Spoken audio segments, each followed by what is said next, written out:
The massive doors of Earth's diplomatic hall slid open with a hiss that echoed through the chamber. Commander Sarah Chen stood at attention, her hands clasped behind her back as she watched the alien delegation enter. The Crithians were tall, nearly 8 feet high, with dark purple skin that seemed to shimmer under the lights. Their 4 eyes moved independently, scanning everything with what looked like amusement. Admiral James Rodriguez stood beside Chen, his weathered face showing no emotion. He had seen many things in his 40 years of military service, but this was different. This was humanity's first real contact with a galactic superpower, and it was not going well. "So this is Earth's finest," Overlord Zelthar said, his voice translated through a small device on his chest. The translation made his words sound cold and mechanical. How primitive. Chen felt her jaw tighten but said nothing. She had been ordered to stay calm no matter what happened. Earth needed time, and this meeting was supposed to buy them that time. Zelthar moved to the large window that overlooked Earth's primary shipyard. Floating in the darkness of space was humanity's pride, the prototype warship Defiant. It was 500 meters long, built from titanium and steel with experimental engines that glowed blue at the rear. "That is your warship?" Zelthar asked. His mandibles clicked together in what the translation device interpreted as laughter. "We have mining vessels larger than that." The other Crithian officers joined in the laughter. One of them, a female with brighter purple skin, pointed at the Defiant with one of her 4 arms. "They still use chemical propulsion. How quaint. My ancestors used such things 3,000 years ago." Admiral Rodriguez stepped forward. "The Defiant represents our best technology. We may be new to interstellar politics, but we are not defenseless." Zelthar turned away from the window, his 4 eyes focusing on Rodriguez. "Defenseless? No, you are worse than defenseless. You are ignorant. You think one small ship makes you powerful?" He moved closer, towering over the Admiral. "The Crithian Empire has conquered 47 star systems. We command 300 warships, each one capable of destroying your entire planet. You have what? This tiny toy floating in space." Chen could not stay quiet anymore. "The Defiant has capabilities your ships do not possess. Our engineers have developed new systems that—" "New systems?" Zelthar interrupted. "You have been in space for what, 200 years? We have been among the stars for 10,000. What could you possibly create that we have not already perfected and discarded as obsolete?" The female officer approached the holographic display on the conference table. She activated it with a gesture, and images of the Defiant appeared, rotating slowly. Technical specifications scrolled beside the image. She studied them for a moment, then made that clicking sound again. "Their reactor output is barely sufficient for basic propulsion," she said. "Their weapons are kinetic projectiles, kinetic, as if throwing rocks could threaten our shields." She looked at Chen with what might have been pity. "Do you even have energy weapons?" "We are working on several prototypes," Chen answered, keeping her voice steady. "Prototypes," Zelthar repeated. He walked back to the window, his long fingers tapping against the glass. "I will make this simple for you humans. The Galactic Council has decided that your system falls within Crithian territory. You will surrender all military assets, dismantle your weapons, and accept our governance. In return, we will allow your species to continue existing as workers and servants." The room fell silent. Chen and Rodriguez exchanged glances. They had expected demands, but this was worse than their worst predictions. "And if we refuse?" Rodriguez asked quietly. Zelthar did not turn around. "Then in 30 days our fleet will arrive. We will destroy every ship you have, every station, every satellite. We will bombard your colonies on Mars and the moons of Jupiter, and then we will land on Earth and take it by force. Millions will die. Perhaps billions." He finally turned to face them. "But you will not refuse. You are intelligent enough to understand mathematics. 300 ships against 1. It is not even a battle. It is extermination." He moved toward the door and his officers followed. Before leaving, he paused and looked back at Chen. "I have studied your history. You fight among yourselves constantly. Wars, genocides, destruction. Perhaps Crithian rule will bring you the peace you cannot create for yourselves." His eyes moved to the window, to the Defiant floating in the darkness. "Keep your prototype. Display it in a museum. Let it remind you of the day you learned your place in the galaxy." The doors closed behind them with a soft hiss. For a long moment, neither Chen nor Rodriguez moved. Then the Admiral walked to the window and stared at the Defiant. "They think we are children playing with toys," he said. Chen joined him at the window. Maybe we are. Admiral, our projections show we cannot win a direct fight. 300 ships against one? The math is clear. Rodriguez smiled, but it was not a happy smile. The math assumes both sides are playing the same game. He turned to look at her. How close are we to full operational status? The temporal systems are untested in combat. The quantum calculations could fail. The crew could die from the temporal displacement effects. That was not my question, Commander. How close? Chen took a deep breath. 72 hours. We need 72 hours. Then you have 72 hours. Rodriguez walked toward the door, then stopped. Sarah, they laughed at us today. In 30 days, I want to make sure they never laugh at humanity again. Chen looked back at the Defiant, at the ship that represented everything humanity had poured into one desperate project.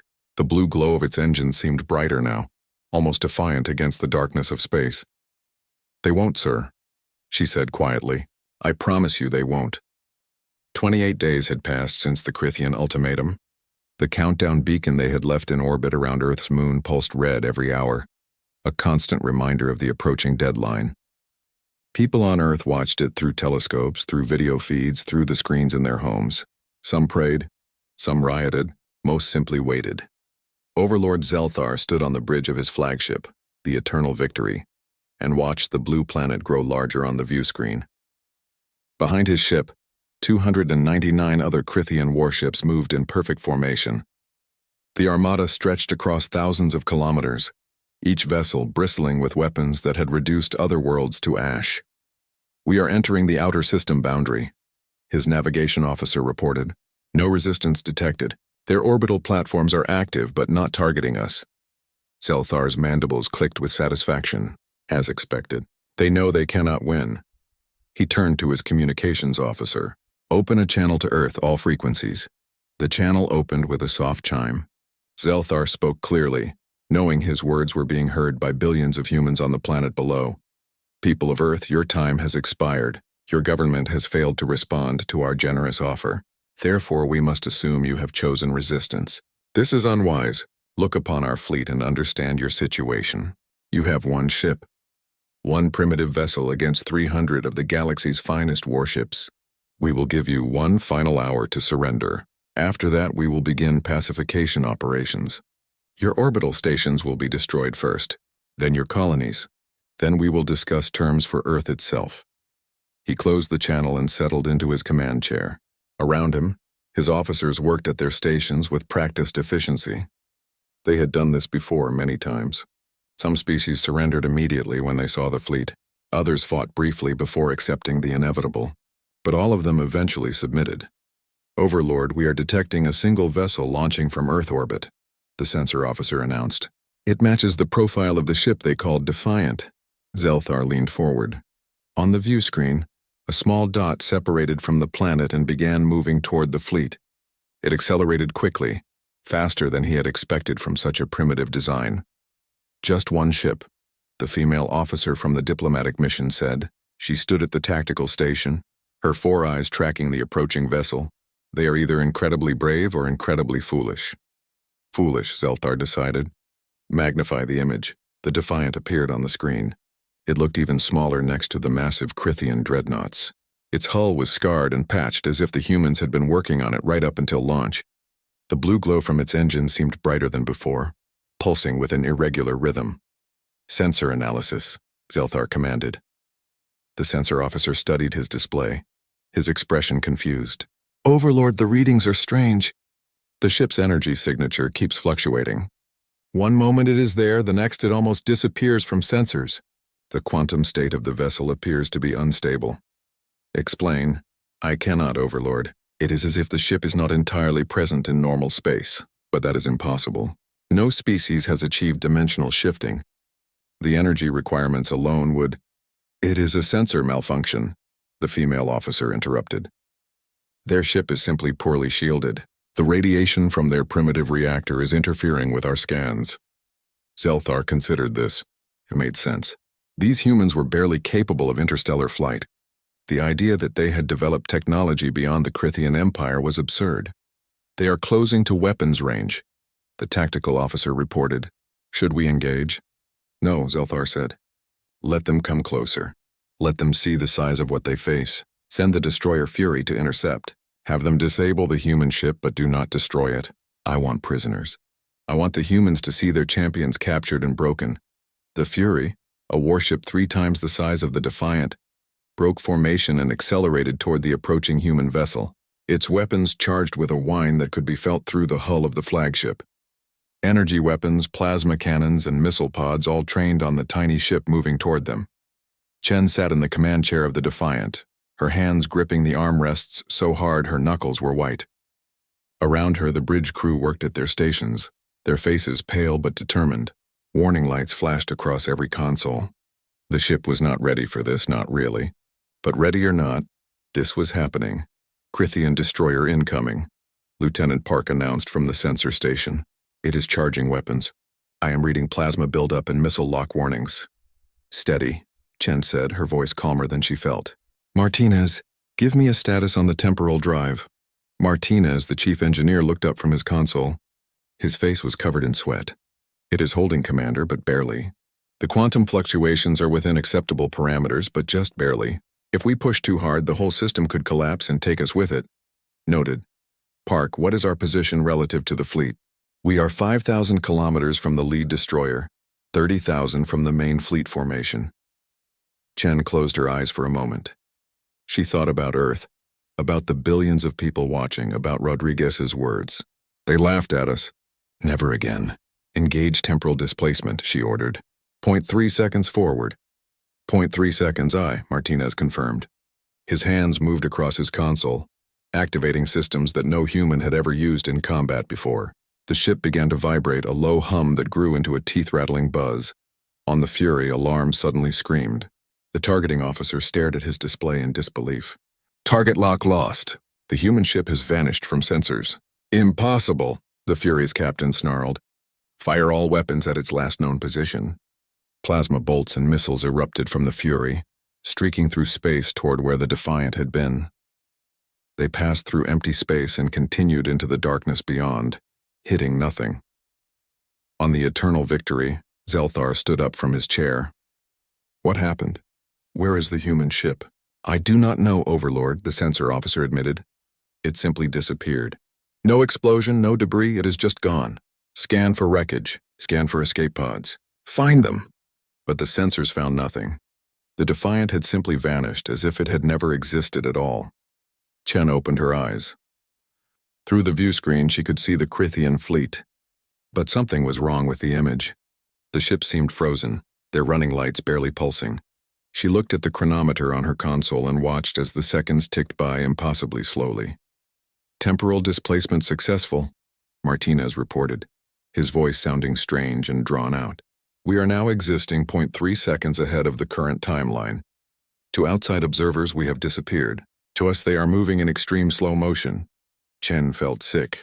Her body was existing in one time while the universe moved in another. It was wrong on a fundamental level, but it was also working. Target the destroyer, she ordered. Prepare relativistic round. The weapons officer, a young woman named Kim, activated the railgun. It had taken 2 years to build, another year to test. It could fire a 50-kilogram tungsten rod at 90% the speed of light. At that velocity, the rod would hit with the force of a nuclear weapon. Target locked, Kim said. They cannot see us. They cannot dodge. Commander, this will kill everyone on that ship. I know, Chen whispered. Then louder, fire. The tungsten rod left the Defiant at 270,000 kilometers per second. From inside the temporal displacement, Chen and her crew watched it streak toward the Fury like a finger of God. It was almost beautiful, the way it glowed white-hot from friction with the few particles of space dust it encountered. The rod hit the destroyer's forward section exactly where the bridge was located. At 90% light speed, the kinetic energy was beyond comprehension. The destroyer did not explode. It simply ceased to exist. The impact converted matter directly into energy, releasing a flash of light so bright that the Defiant's view screen automatically dimmed to protect the crew's eyes. The shockwave expanded outward in a perfect sphere. 12 other Crythian ships that had been close to the Fury were caught in the blast. Their shields tried to activate but could not respond fast enough. Hulls buckled and tore. Atmosphere vented into space. Secondary explosions rippled through the vessels as their reactors went critical. Dropping temporal displacement, Martinez announced. His voice shook. We need to cool the systems before they overload. The Defiant suddenly snapped back into normal time. On the bridge, Chen gasped as her body adjusted to the shift. It felt like being pulled backward and forward at the same time. Lieutenant Park leaned over his console and vomited onto the floor. No amount of training could prepare someone for temporal displacement. On the Eternal Victory, chaos erupted across the bridge. Officers shouted reports all at once, their voices overlapping in panic. The view screen showed the expanding debris field where 13 ships had been just seconds before. What happened?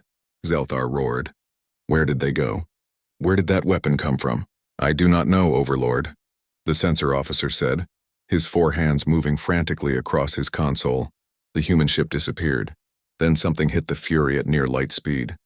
The energy release was equivalent to a 50-megaton detonation.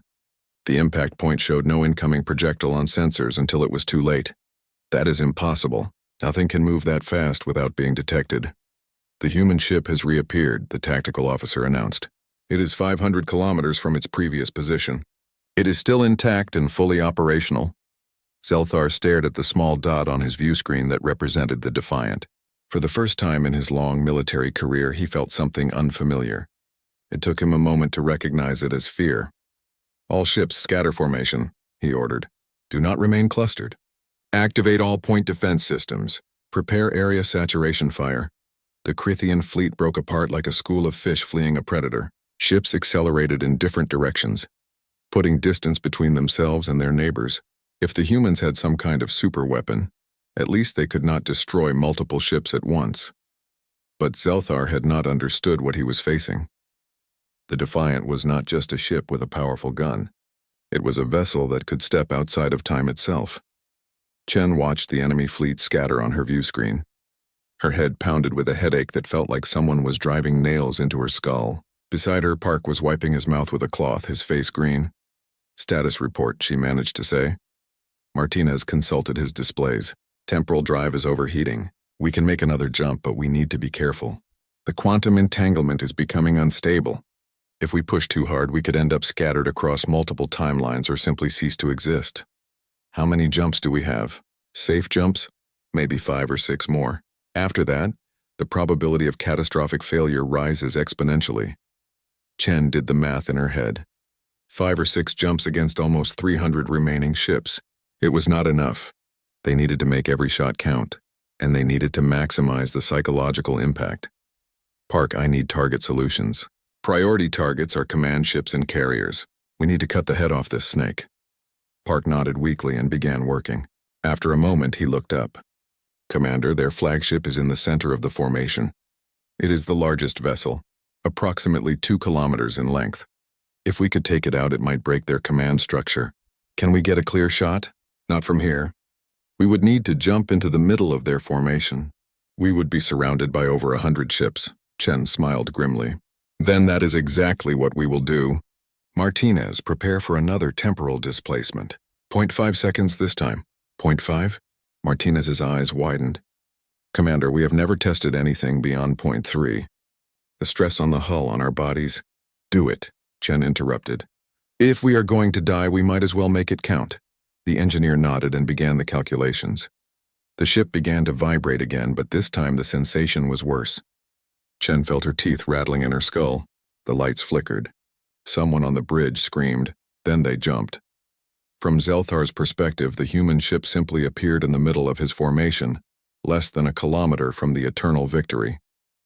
One moment empty space, the next moment a small vessel that glowed with an eerie blue light. Target that ship, he screamed. All nearby vessels fire everything. 50 Crithian warships opened fire at once. Energy weapons, missiles, plasma torpedoes, kinetic rounds, everything they had.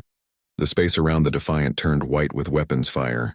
Enough firepower to level a continent all focused on a single small ship, but the Defiant was not there. It was half a second ahead, watching the weapons fire pass through the space it would occupy. To the crew of the Defiant, the incoming fire moved in slow motion, lazy streams of light and metal that drifted past harmlessly. Fire solution locked on the flagship, Kim announced. Ready to fire on your command. Chen stared at the massive Crithian dreadnought on her view screen. She could see its weapons charging, see the tiny figures moving behind its viewports. Thousands of Crithians on that ship. Thousands of lives that would end when she gave the order. She thought about the ultimatum. Surrender or die. Millions of humans, billions perhaps, all depending on her decision right now. Rodriguez's words echoed in her mind. Never again. Fire, she said. The second tungsten rod launched. This one was aimed at the Eternal Victory's main reactor. The targeting computer had identified it from thermal scans, a massive power source deep in the ship's core. The rod would punch through the hull like paper and detonate the reactor from within. But something went wrong. The Defiant's temporal displacement flickered. For just a fraction of a second, they dropped back into normal time. It was enough. A Crithian plasma bolt fired blind into the area where the human ship might be, struck the Defiant's port side. The bridge exploded with sparks and smoke. Martinez was thrown from his console, blood streaming from a cut on his forehead. The temporal drive shrieked in protest, its harmonics going wild. "We are dropping out of displacement," Martinez shouted over the alarms. "I cannot hold it." The Defiant snapped back into normal time, appearing suddenly in the middle of the Crithian fleet. Every ship in range immediately locked weapons and fired. Chen gripped her chair as the first impacts shook the vessel. But the tungsten rod was already in flight. It could not be stopped or recalled. It streaked through space at near light speed and hit the Eternal Victory exactly where it was meant to. The flagship's reactor went critical. The explosion was visible from Earth, a new star that bloomed and died in the span of seconds. The shockwave caught 40 nearby Crithian ships, tossing them like leaves in a hurricane. Some survived with heavy damage. Most did not. On the bridge of the Defiant, Chen watched the fireball expand through the smoke and sparks of her damaged ship. Alarms screamed from every console. The hull was breached in 3 places. They were venting atmosphere. The temporal drive was offline and might never work again. But they had done it. The Crithian flagship was gone, and with it their command structure. She activated the ship-wide communication system. "This is Commander Chen to all Crithian vessels. Your overlord is dead. Your flagship is destroyed. You have seen what one human ship can do. We have more, many more. Leave now, or we will send every last one of you home in boxes." It was a bluff. The Defiant was the only ship of its kind. There were no others. But the Crithians did not know that. In the wreckage of the fleet on a dozen different ships, Crithian captains looked at each other and made the same decision. They had come here expecting an easy victory. Instead, they had found something that terrified them, a species that could reach through time itself to kill them. One by one, the surviving Crithian ships turned and began to accelerate away from Earth. Some fired parting shots, but most simply fled. Within an hour, the massive fleet that had come to conquer humanity was broken and scattered, running for their lives. Chen slumped in her chair, exhausted. Around her, the crew was fighting fires and sealing breaches. They had won, but the cost had been terrible. And she knew this was only the beginning. The battle had lasted 47 minutes. In those 47 minutes, 267 Crithian warships had been destroyed or damaged beyond repair. 78,000 Crithian military personnel were dead. The most powerful fleet in the Crithian Empire had been shattered by a single human vessel. Chen stood in the damaged bridge of the Defiant and watched through the cracked view screen as the last of the enemy ships jumped to, faster than light travel. They were running. The mighty Crithian Empire, conquerors of 47 worlds, were running from Earth. "Damage report," she said quietly. Her voice was hoarse from shouting orders during the battle. Martinez pulled himself up from the floor, holding a medical pack against the cut on his forehead. "Temporal drive is completely offline. The quantum core is fractured. Even if we had a full repair facility, which we do not, it would take months to rebuild. The main reactor is holding, but we lost 2 of the 3 backup generators. Life support is at 60%. We have hull breaches on decks 3, 5, and 7. We lost 12 crew members when the port side took that plasma hit. 12 dead." Chen closed her eyes. 12 people who had volunteered for what everyone knew was likely a suicide mission. She did not even know all their names. The Defiant had a crew of 85. 85 people against an empire. "Get emergency teams to those breaches," she ordered. "Route power from weapons to life support. We need to get everyone home." "Commander," Lieutenant Park said from the sensor station. His voice was strange, carefully controlled. "We have a problem." Chen turned to look at him. "What kind of problem?" "Long-range sensors are detecting another Crithian force. Not the main fleet. These are the stragglers, the damaged ships that could not keep up with the others. 33 vessels all showing battle damage. They are regrouping near Jupiter. Can they fight? Some of them, yes. Maybe a dozen still have functional weapons. The others are trying to make repairs." Chen felt a wave of exhaustion wash over her. They had no temporal drive. They had no way to fight a conventional battle against even a dozen Crithian ships. The Defiant had been designed for hit-and-run attacks from outside time, not ship-to-ship combat in normal space. Time until they reach Earth? They are not heading for Earth, Commander. They are heading away from the system. But slowly. Their faster-than-light drives are damaged. It will take them hours to repair enough to jump. Martinez spoke up from his console. "Commander, we could let them go. We won. Earth is safe. Those ships are no threat to anyone right now." Chen turned to look at him. The engineer's face was pale, and he swayed slightly where he stood. They were all exhausted, all traumatized by what they had done and seen. Letting the enemy escape seemed reasonable, even merciful.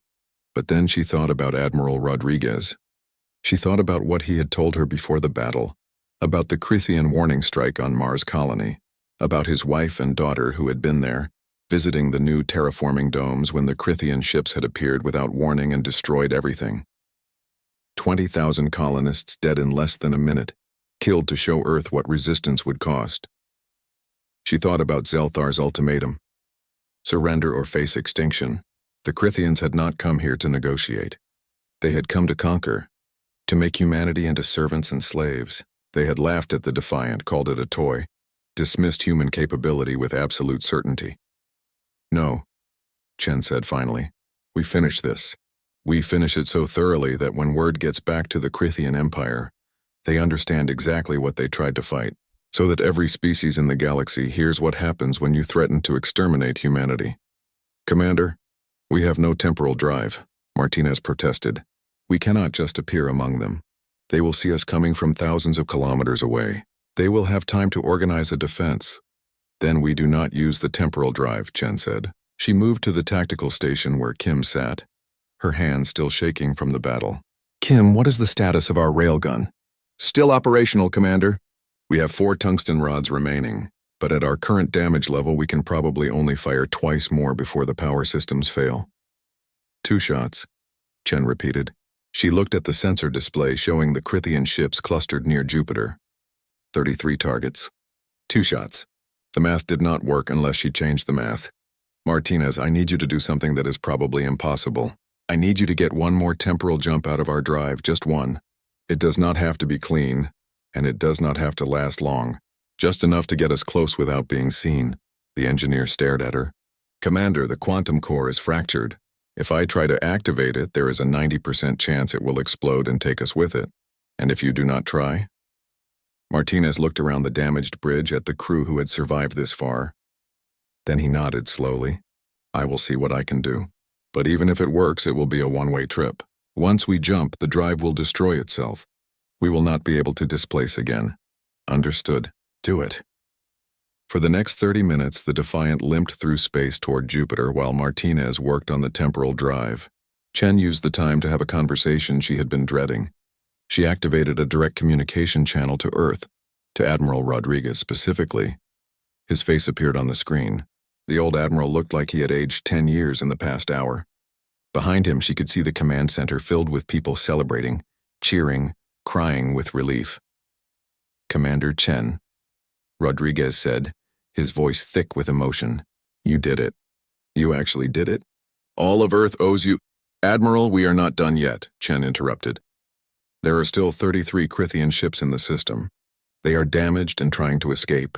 I intend to destroy them." The celebration behind Rodriguez stopped. People turned to look at the screen, their faces showing confusion and concern. Rodriguez leaned closer to his camera. "Commander, the main fleet is gone. Those ships pose no immediate threat. Your ship is badly damaged. You have casualties. Come home. Let them run." "Sir, respectfully, no. If we let them go, they will report back that Earth has only one ship. One damaged ship. Yes, we hurt them today, But if they realize we cannot replicate this success, they or someone else will come back with overwhelming force. We need to send a message that is absolutely clear. Rodriguez was quiet for a long moment. Behind him, Chen could see other officers arguing with each other in low voices. Finally, the Admiral spoke. What you are describing, Commander, is not just a military action. You are talking about hunting down wounded ships. Ships that are fleeing. That is not defense. That is something else entirely. Yes, sir, it is. It is making sure that when the galaxy hears about what happened here, they understand that threatening humanity's existence comes with a price that is absolute and final. We did not start this fight. We did not ask for this war. But now that it has begun, we need to end it in a way that prevents the next one. You are talking about executing prisoners. I am talking about survival, sir. Your family died in the Mars strike. How many more families will die if we show weakness now? Rodriguez flinched as if she had struck him. For a moment, his carefully maintained military composure cracked, and Chen could see the grief and rage beneath. When he spoke again, his voice was barely a whisper. Do what you need to do, Commander, and may God forgive us both. The channel closed. Chen stood alone on the bridge, surrounded by her crew who had heard every word. They looked at her with expressions she could not quite read. Fear, perhaps, or respect, or horror at what they had become. Martinez, status on the temporal drive. Ready, Commander. It will work once. Maybe twice if we are lucky. After that, the core will melt down. Once is all we need. Take us in. The Defiant began its final approach. Through the view screen, Jupiter loomed large, its red spot seeming to watch them like a giant eye, and near the massive planet, unaware of what was coming, 33 Crithian ships worked frantically to repair their damaged vessels and escape the system that had become their graveyard. The quantum core of the Defiant screamed as Martinez forced it to activate one final time. The sound was not physical exactly.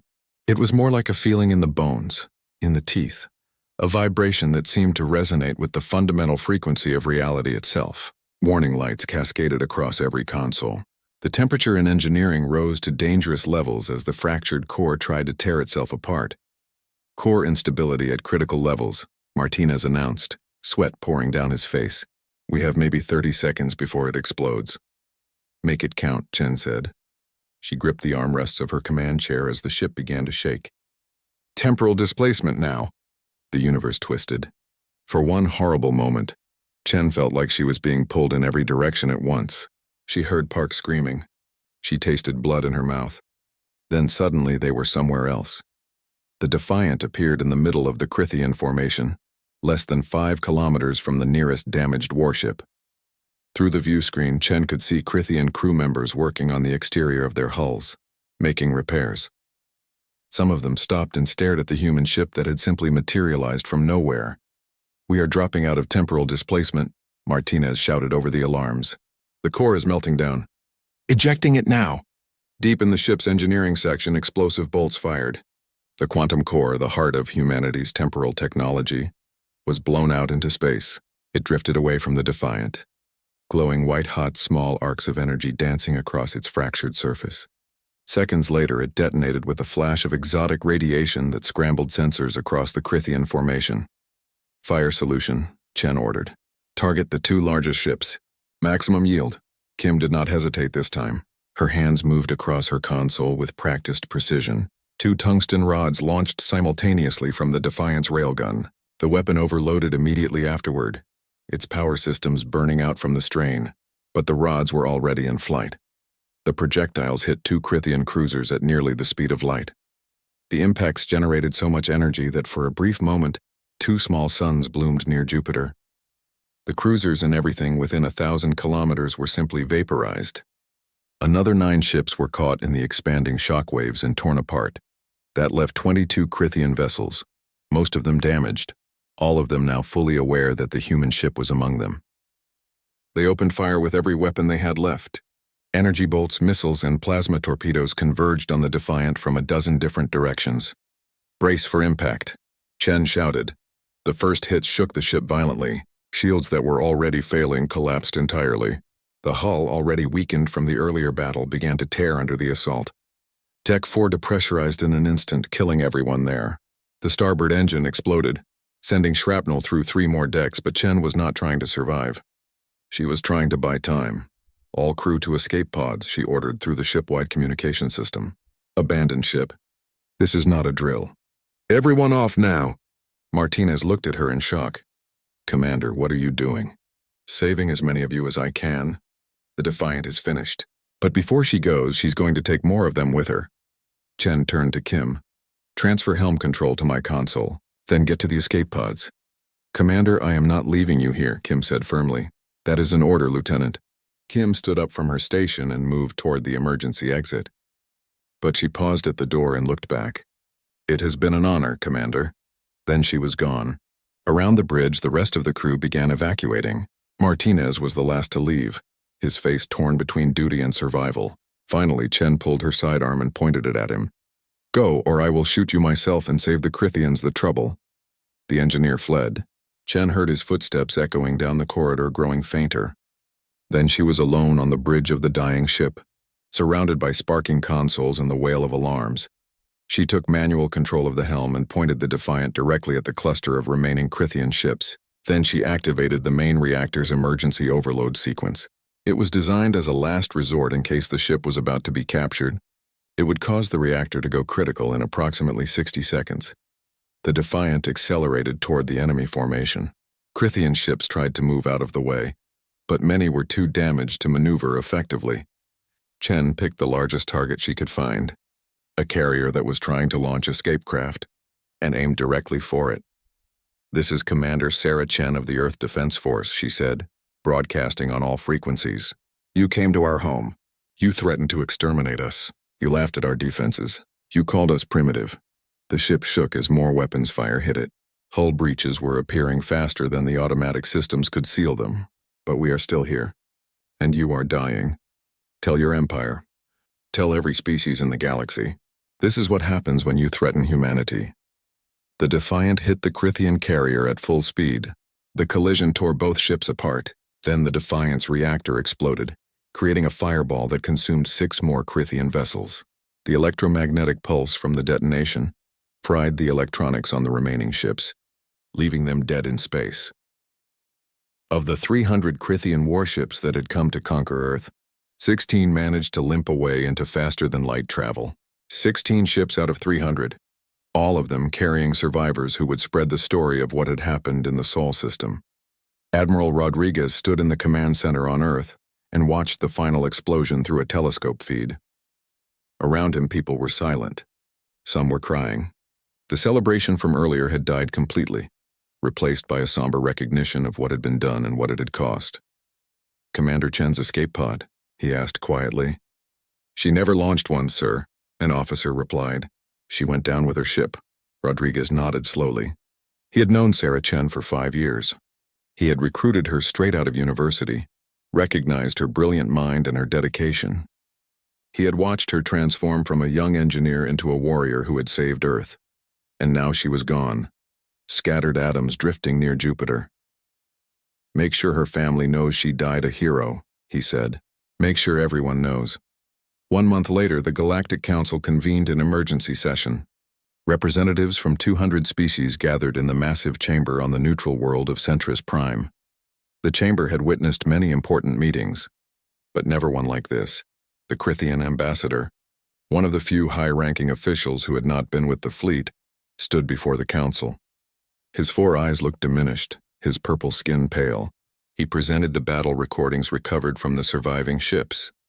The council watched in stunned silence as a single human vessel destroyed an entire fleet. When the recording ended, the chamber erupted in argument. Some species demanded immediate action against Earth. Others insisted on recognizing humanity's sovereignty. Many simply sat in terrified silence, calculating whether their own fleets could stand against temporal weapons. The decision came to a vote. 3/4 of the council voted to grant humanity full diplomatic status and protected borders. The remaining quarter abstained. No one voted against it. No one dared. Back on Earth, life slowly returned to normal. Memorials were built for the 85 crew members of the Defiant. Their names were carved in stone in a dozen cities. Schools and ships were named after them. Commander Sarah Chen became the most famous human who ever lived. But the Defiant itself was not rebuilt. The quantum core technology, the secret that had allowed one ship to defeat an empire, was carefully dismantled and hidden. Publicly, Earth's government announced that temporal weapons were too dangerous to deploy again. Privately, a dozen laboratories worked on improving the technology, making it safer, making it better. 10 years passed. Earth's fleet grew from 1 prototype to 100 ships. None of them had temporal drives. None of them needed to. The memory of the Battle of Sol was enough. When human ships appeared in systems, other species moved aside. Trade agreements were signed quickly and favorably. Border disputes were resolved in humanity's favor without a shot being fired. The galaxy had learned its lesson. In a small apartment in New Beijing, Sarah Chen's mother kept a photograph on her mantel. It showed Sarah at age 25, smiling in her engineering uniform, holding the model of a ship she had designed. Every year on the anniversary of the battle, people would leave flowers at the memorial near the old shipyard where the Defiant had been built. And in the depths of space near Jupiter, a small cloud of debris drifted in an eternal orbit. Among the wreckage were fragments of Crithian ships and pieces of human metal, all mixed together, impossible to separate. Sometimes, when the light hit it just right, the debris field would flash and sparkle like stars. It was the most visited site in the solar system. People would travel from across Earth and the colonies just to see it, to pay their respects, to remember the day that humanity proved they belonged among the stars. The Galactic Empire had laughed at Earth's prototype. They had dismissed the Defiant as a toy, humanity as children playing at war. They had brought 300 ships to demonstrate their superiority. Now those 300 ships were dust and memory, and Earth, the world they had come to conquer, stood tall among the galactic community, not because of the size of their fleet or the age of their civilization, but because when pushed to the edge of extinction, humanity had reached into the impossible and pulled out a miracle. The lesson echoed across 1,000 worlds, translated into 100 languages, but the message was always the same. Underestimate humanity at your peril. Because when pushed hard enough, when threatened with destruction, humans do not surrender. They evolve. They adapt, they win, and they never ever forget.